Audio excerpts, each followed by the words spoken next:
Welcome guys, कैसे आशा है अच्छी होंगी। साथियों, सी प्लस प्लस का ये ट्यूटोरियल भी काफ़ी इंपॉर्टेंट होने वाला है क्योंकि हम कंट्रोल स्टेटमेंट को सीख रहे हैं जिसमें हमने अभी तक कवर कर लिया है सिलेक्शन कंट्रोल स्टेटमेंट को, जिसके अंदर हमने इफ को सीखा, स्विच को सीखा। अब हम सीखने जा रहे हैं इटरेटिव या कहें लूपिंग स्टेटमेंट को। लूपिंग होता क्या है, हम लूप को किस प्रकार से यूज करेंगे, ये हम अलग अलग एग्जाम्पल के साथ इस वीडियो में कवर करने वाले हैं, तो इसमें अंत तक बने रहिएगा। नमस्कार साथियों, मेरा नाम है मनोज कुमार और आप देख रहे हैं कंप्यूटर ज्ञान गुरु चैनल। तो चलिए सीख लेते हैं। देखिए, लूपिंग स्टेटमेंट का इस्तेमाल किसी एक स्टेटमेंट या स्टेटमेंट के ब्लॉक को एन बार, जितने भी नंबर तक हमने एग्जीक्यूट कराना है उसको एन नंबर से हमने डिक्लेयर किया है, तो एन बार एग्जीक्यूट करने के लिए किया जाता है जब तक कंडीशन ट्रू होती है।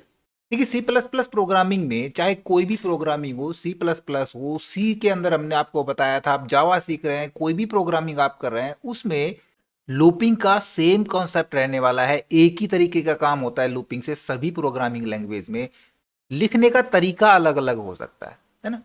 तो अभी हम सी प्लस प्लस को सीख रहे हैं, तो सी प्लस प्लस प्रोग्रामिंग में कभी कभी किसी ऑपरेशन को एक से ज्यादा बार, मान लीजिए एन बार करने की जरूरत होती है। उदाहरण के लिए मान लीजिए हम हेलो वर्ड को 5 बार प्रिंट करना चाह रहे हैं या अपने नाम को हमने 5 बार प्रिंट कराना है, तो मैनुअली हमें सी प्लस प्लस स्टेटमेंट के लिए सी आउट को 5 बार लिखना होगा। अब यहाँ पे ये कुछ हद तक मैनेजेबल है ना। मान लीजिए आपको इसे 20 बार लिखना है, तो 20 स्टेटमेंट लिखने में तो आपको पक्का ज़्यादा टाइम लगने वाला है। अब सोचिए कि आपको इसे 100 बार लिखना है, यानी कि 100 बार एग्जीक्यूट कराना है या 1000 बार एग्जीक्यूट कराना है, तो एक ही स्टेटमेंट को बार बार लिखना बहुत मुश्किल होगा।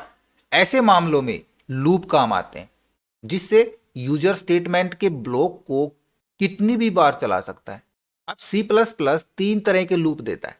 वैसे तो ये सारे लूप एक जैसे ही होते हैं, एक जैसा काम करते हैं, लेकिन अलग अलग इस्तेमाल के मामलों में अलग अलग पसंद हो सकती है। 3 कौन कौन से लूप होते हैं? While loop, do while loop और फॉर लूप। अब तीनों की डेफिनेशन एक जैसी होती है। जैसे हमने लूप की डेफिनेशन पढ़ी है, उसी प्रकार हम व्हाइल की यूज कर लेंगे। जहां पे हमने लूप्स का लिखा था, while loop is use to execute a single statement और block of statement and time till the condition true. तीनों लूप का यही काम होता है। तो आज सबसे पहले हम व्हाइल लूप को समझते हैं। इसका सिंटैक्स देखिए, हम लिखेंगे व्हाइल, फिर देंगे कंडीशन, और जो भी हमने स्टेटमेंट प्रिंट करानी है वो सारी स्टेटमेंट, यानी कि बॉडी ऑफ लूप, लूप की जो भी बॉडी होगी वो यहाँ पे टाइप करेंगे और उसके बाद हम करली ब्रैकेट से क्लोज करा लेंगे। ये इसका सिंपल सिंटैक्स होता है। हम व्हाइल लूप यूज कर रहे हैं या फिर हम डू व्हाइल लूप यूज करते हैं, फॉर लूप यूज करते हैं, तो मेनली लूप को 3 भागों में डिवाइड किया गया है। पहला इनिशियलाइजेशन, दूसरा कंडीशन और तीसरा इंक्रीमेंट और डिक्रीमेंट। यानी कि जब भी हम कोई काम स्टार्ट करेंगे तो हमको एक स्टार्ट पोजीशन पता होना चाहिए। तो सबसे पहले स्टार्ट पोजीशन देंगे, एक इनिशियलाइजेशन वैल्यू वहां पे डालेंगे, दूसरा कंडीशन तय करेंगे कि हमने जो काम करना है, जो कंडीशन ट्रू या फॉल्स होनी है, वो क्या कंडीशन हमने देनी है। एक स्पेशल कंडीशन को हमने टेस्ट कराना है, वो कंडीशन आएगी।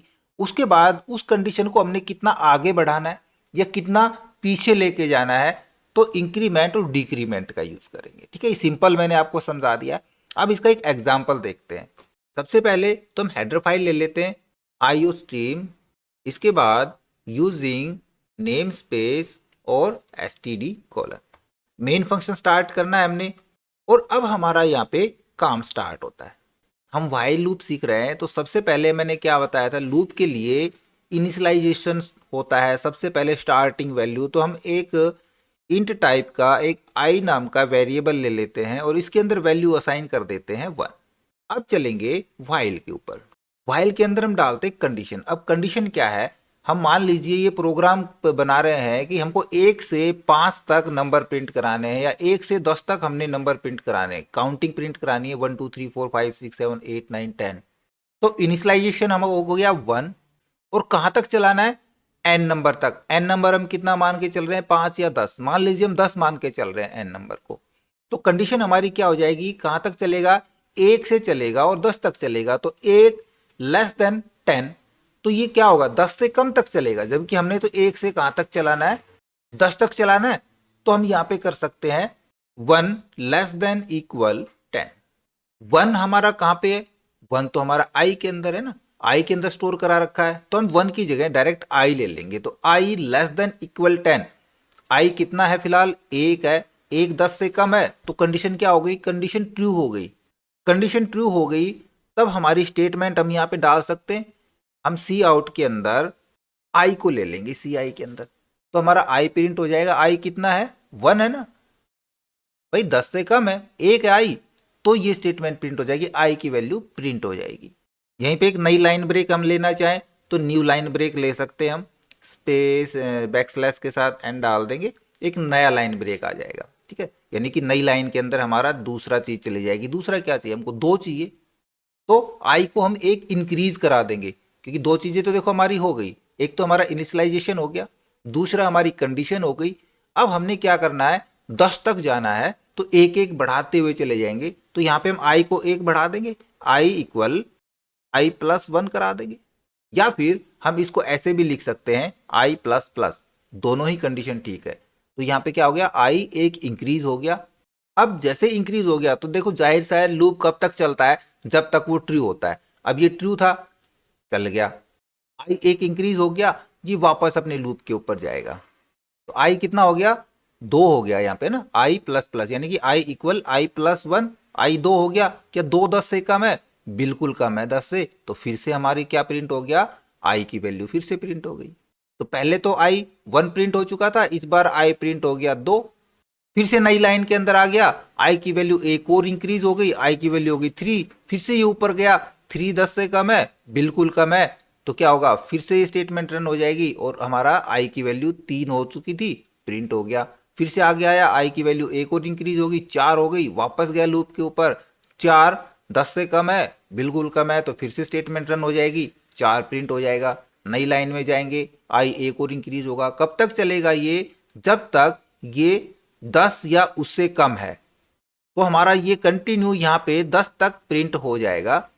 अब जैसे आई की वैल्यू 1 प्लस प्लस 11 हो जाती है, तो ये ऊपर जब लूप के पास जाएगा तो देखेगा आई की वैल्यू जो 11 है, क्या 11 10 से कम या उसके बराबर है, नहीं भाई ये ज्यादा हो चुका है। ज्यादा हो चुका है, क्या होगा, यहां से यहां तक का पूरा लूप टर्मिनेट हो जाएगा और हमारा प्रोग्राम सक्सेसफुली एग्जीक्यूट हो जाएगा।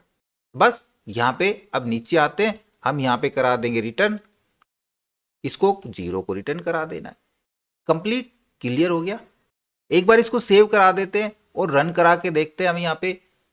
इधर देखो, जैसे हमने रन कराया 1 से 10 तक हमारी काउंटिंग यहाँ पे प्रिंट हो चुकी है। अब यहाँ पे एक सवाल आपसे पूछा जा सकता है और वो सवाल ये है कि ये बताइए कि जब हमारा ये लूप टर्मिनेट होता है तो उस दौरान आई की वैल्यू कितनी है। तो लास्ट टाइम आई की वैल्यू कितनी है, कब, जब हम व्हाइल लूप का इस्तेमाल कर रहे हैं। तो व्हाइल लूप में क्या होता है कि इनिशियलाइजेशन के बाद पहले कंडीशन दी जाती है और उसके बाद इंक्रीमेंट होता है। तो कंडीशन जब हमारी 10 तक प्रिंट हो गया तो उसके बाद ये आई एक बढ़ के 11 हो चुका है और 11 प्रिंट नहीं होगा। तो लास्ट टाइम जब लूप हमारा टर्मिनेट होता है तो आई की वैल्यू कितनी है, 11 है। ये आपने ध्यान रखना है, इस प्रकार के क्वेश्चन एग्जाम में पूछे जा सकते हैं। तो नेक्स्ट वीडियो में हम व्हाइल लूप के बहुत सारे एग्जाम्पल करके देखने वाले हैं, तो लगातार बने रहिएगा। आई होप वीडियो आपको जरूर अच्छा लगा होगा। इसी प्रकार अच्छे अच्छे वीडियो देखते रहने के लिए लगातार हमारे साथ बने रहे। हमारे वीडियोस को ज्यादा से ज्यादा हम दोस्तों में शेयर करें, में लाइक करें और यदि नए हमारे चैनल पे तो हम सब्सक्राइब जरूर कर लें।